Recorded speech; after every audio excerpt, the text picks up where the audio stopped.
दोस्तों, अगर आप अपनी रीढ़ की हड्डी को स्ट्रॉन्ग करना चाहते हैं, अपनी बैकबोन को स्ट्रॉन्ग करना चाहते हैं, आपको कमर में बहुत ज्यादा दर्द रहता है या फिर स्पाइन की कोई भी प्रॉब्लम हो चुकी है, आपकी कमर की कोई नस दब चुकी है जिसके कारण आपकी कमर में स्टिफनेस रहती है, दर्द रहता है, L4 L5 में कोई प्रॉब्लम आ चुकी है, जो छोटे छोटे वर्टिब्रास होते हैं वो अपनी जगह से बाहर आ चुके हैं और वो किसी न किसी नर्व को दबा रहे हैं, कंप्रेस कर रहे हैं, या फिर आपको साइटिका की प्रॉब्लम हो चुकी है, यानी कि S1 डिस्टर्ब हो चुका है, पूरी लेग में पेन जाता है।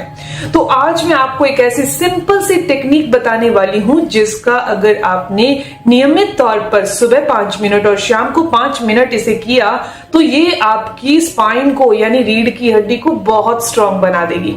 इसके अलावा और भी बहुत सारे फायदे हैं।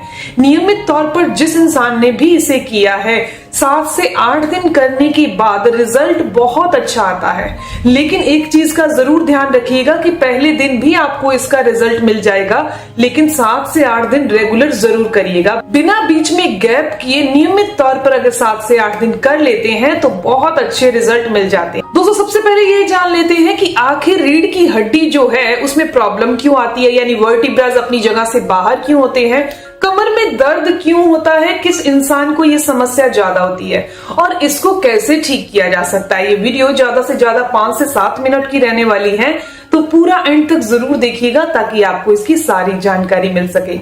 मैं हूं दिव्या धवन, एक सर्टिफाइड न्यूट्रिशनिस्ट, एक डाइट प्लानर और आपकी हेल्थ कोच, और आज आपको गाइड करने वाली हूं कि हम अपनी कमर को कैसे स्ट्रॉन्ग कर सकते हैं, हम अपनी रीढ़ की हड्डी को कैसे ताकतवर कर सकते हैं। आपने किसी बातों में किसी से सुना होगा ना कि मैं आपकी बैकबोन हूं, है ना। एग्जैक्टली बैकबोन का मतलब है सपोर्ट। तो हमारी पूरी की पूरी बॉडी की सपोर्ट कौन है? हमारी रीढ़ की हड्डी है ना। इसका स्ट्रांग रहना, इसका सही रहना बहुत जरूरी है, नहीं तो ये बहुत सारी और प्रॉब्लम्स को क्रिएट कर देती है। यानी एक मन का जो जिसे वर्टिब्रा कहा जाता है, ये अपनी जगह से थोड़ा सा खिसकता है तो ये अपने साथ जाने वाली एक नस को दबा देता है, कंप्रेस कर देता है, जिसके कारण वहां पूरी कमर में दर्द रहने लगता है। वो दर्द नीचे कूल्हे में आने लगता है। कभी कभी ये S1 यानी साइटिका को डिस्टर्ब कर देता है और पूरी टांग में दर्द जाने लगता है। ये दर्द कभी कभी इतना को परेशान करता है कि आपको चलने में दिक्कत आती है, 5 से 7 मिनट में खड़े होने में दिक्कत आती है। दोस्तों, ये चीज हमें पता है कि हमारा शरीर जो है वो 5 तत्वों से मिलकर बना है और जितनी भी ये मुद्राएं होती हैं ये 5 तत्वों को बैलेंस करने के लिए होती है। अगर हम इन मुद्राओं का अभ्यास करते हैं तो ये हमारे 5 तत्वों को बैलेंस कर देती है। लेकिन अगर ये 5 तत्व अनबैलेंस हो जाएं, ऊपर नीचे हो जाएं, तो क्या होता है? हमारे 5 तत्व जो हैं वो अनबैलेंस होने से ही तो हमारी बॉडी में प्रॉब्लम आती है। आकाश तत्व, पृथ्वी तत्व, जल तत्व, ऐसे 5 जो तत्व हैं अगर ऊपर नीचे हो जाएं तो हमारी बॉडी बीमारियों से घिर जाती है। हमारे आयुर्वेद में एक चीज कही गई है कि ये 5 तत्व और ये तीनों दोष यानी वात, पित्त और कफ, ये बैलेंस में रहेंगे तो बॉडी में कभी कोई बीमारी नहीं आएगी।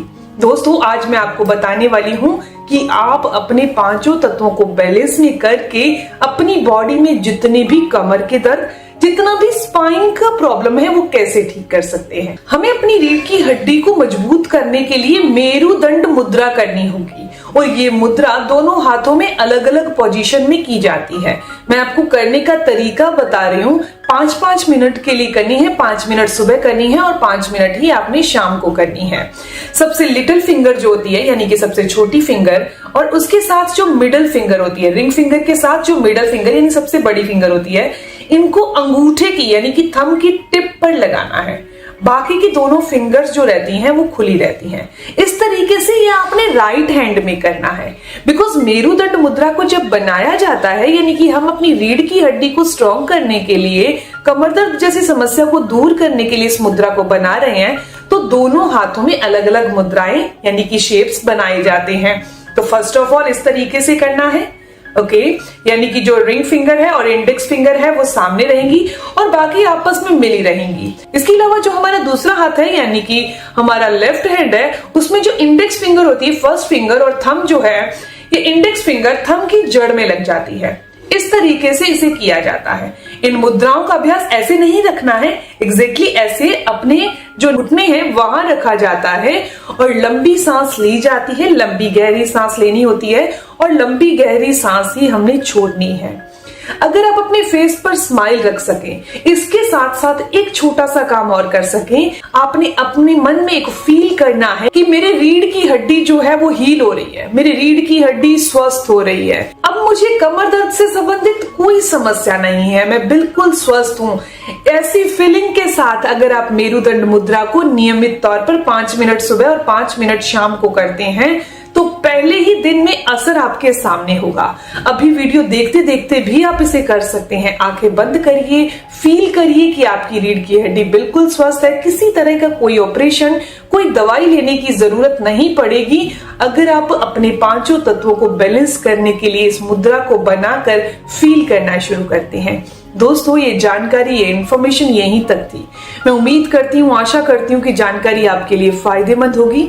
अगर आपको ये जानकारी अच्छी लगी, आपके काम की है, तो इस वीडियो को जरूर लाइक कीजिएगा, अपने दोस्तों के साथ जरूर शेयर करिएगा और अगर आपके इस वीडियो से संबंधित कोई भी सवाल हो तो जरूर पूछिए, आपकी हर एक सवाल का जवाब जरूर दिया जाएगा। मिलते हैं दोस्तों नेक्स्ट वीडियो में, तब तक के लिए stay healthy, always be happy. Thank you for watching my video. Okay, bye.